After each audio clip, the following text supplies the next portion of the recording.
เรื่องเหรียญถ้าจะมีคนรู้เรื่องมากเกินไปแล้วนะเอาเหรียญนี่ครึ่งมาคดีของพ่อไม่เคยคืบหน้าเลย7 ปีแล้วที่ฉันพยายามตามอยู่สักวันฉันจะต้องรู้ให้ได้ว่าใครทำฉันขอยกเลิกภารกิจได้ไหมคะเรื่องนี้มันหนักเกินกว่าจะรับไหวจริงๆค่ะคุณจับปลอดภัย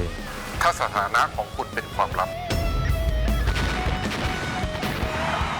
พวกมันทำลายของผมก็จะทำลายของพวกมันเหมือนที่พวกมันทำกับผม